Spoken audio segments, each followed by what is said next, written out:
বাঙালি মানেই বিরিয়ানি লাভার। আসসালামু আলাইকুম, সবাই কেমন আছেন? আশা করি আল্লাহর রহমতে সবাই ভালো আছেন। আমিও আল্লাহর রহমতে ভালো আছি। আজকে চলে আসলাম আপনাদের সাথে কিভাবে বাবুর্চি স্টাইলে সহজভাবে আমরা বিরিয়ানি রান্না করতে পারি। আজকে আমি গরুর মাংসের বিরিয়ানি রেসিপি নিয়ে আসলাম।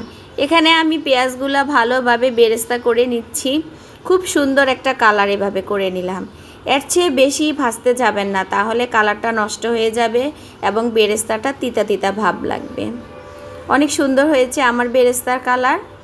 এভাবে আপনারা সঠিক নিয়মে বেরেস্তাটা করবেন, এর চেয়ে বেশি কিন্তু কালো করবেন না।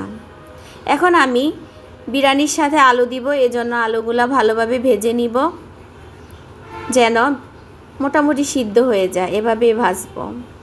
আর আলুর সাথে আমি একটু লবণ আর মরিচের গুঁড়া দিয়েছি ঝাল ঝাল হওয়ার জন্য। আর এই যে দেখেন আমার বেরেস্তার ফাইনাল লুক কেমন হয়েছে অবশ্যই বলবেন। কালারটা অনেক সুন্দর আসছে। আর আমি এখানে আলুগুলা ভেজে নিচ্ছি। এইদিকে আমি মাংস রেডি করব। এখন গরুর মাংসের সাথে আমি পরিমাণ মতো পেঁয়াজ দিয়ে দিলাম। এখন আমি ধনিয়ার গুঁড়া দিচ্ছি, 2 চামচ ধনিয়ার গুঁড়া দিলাম, লবণ পরিমাণ মতো, মরিচের গুঁড়াও পরিমাণ মতো দিলাম। তারপর আমি টক দই দিয়ে দিব। টক দই যদি আপনাদের বাসায় না থাকে তাহলে দুধের সাথে লেবু দিয়ে টক দই বানিয়ে ফেলবেন। তারপর আমি আদা, রসুন, জিরা পরিমাণ মতো দিয়ে দিলাম, কারণ মাংসের সাথে এই মশলাগুলো অবশ্যই দিতে হবে, তা না হলে মাংসর টেস্ট আসবে না। তারপর আমি এখন দিব বিরিয়ানির মশলা।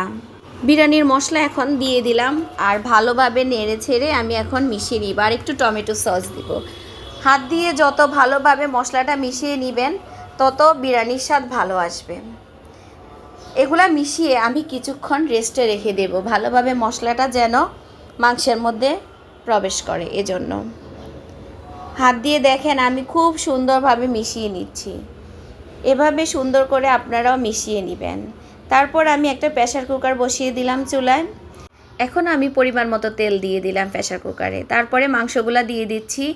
মাংসগুলা ভালোভাবে একদম মশলা সহ সুন্দরভাবে দিয়ে দিব। একটু মশলাও যেন ফেলা না যায়, কারণ মশলাটা অনেক জরুরি। এই যে দেখেন আমি একটুও মশলা রাখিনি, সব মশলা দিয়ে দিয়েছি।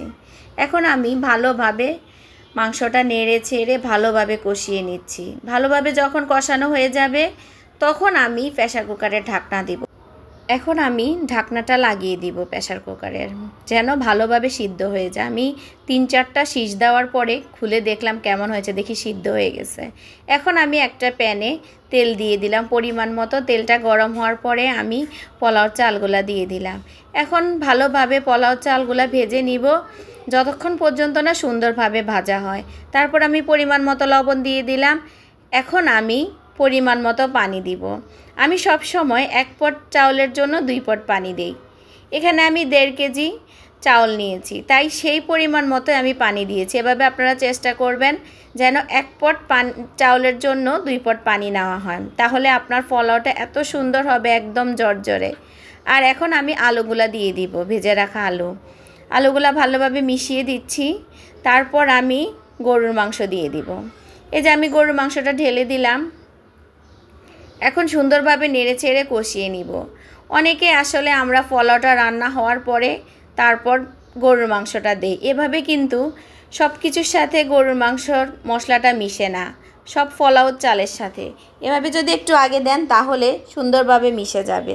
এই যে দেখেন আমার পোলাওর ফাইনাল লুক কেমন হয়েছে অবশ্যই বলবেন। এখন আমি একটু ভালোভাবে উল্টিয়ে পাল্টিয়ে নিব। একটা কাঠি দিয়ে সুন্দরভাবে উল্টিয়ে পাল্টিয়ে দিচ্ছি। উপরেরগুলা নিচে তুলে দিচ্ছি, নিচেরগুলা উপরে তুলে দিচ্ছি। আলতো হাতে দিবেন, বেশি নাড়াচাড়া করলে পোলাও চালগুলা ভেঙে যাবে। এজন্য সুন্দর করে আস্তে আস্তে নেড়ে ছেড়ে দিবেন, উল্টিয়ে পাল্টিয়ে দিবেন।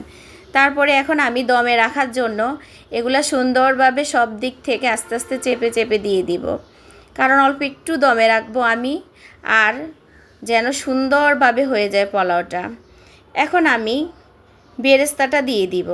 এই যে দেখেন আমার বেরেস্তাটা এত সুন্দর কালার হয়েছে বেরেস্তার।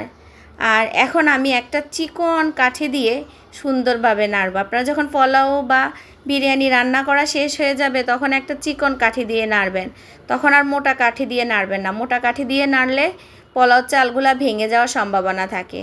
এজন্য একদম চিকন দেখে একটা কাঠি দিয়ে নাড়াচাড়া করবেন আলতো হাতে, তাহলে আপনারা একদম সুন্দর একটা পোলাও পাবেন। আমার রেসিপিটা কেমন হয়েছে অবশ্যই জানাবেন। আমার রেসিপির কোনো অংশে যদি আপনাদের ভালো লাগে থাকে তাহলে অবশ্যই লাইক, কমেন্ট, শেয়ার এবং সাবস্ক্রাইব করবেন। সবাইকে অসংখ্য ধন্যবাদ। আসসালামু আলাইকুম। আল্লাহ হাফেজ।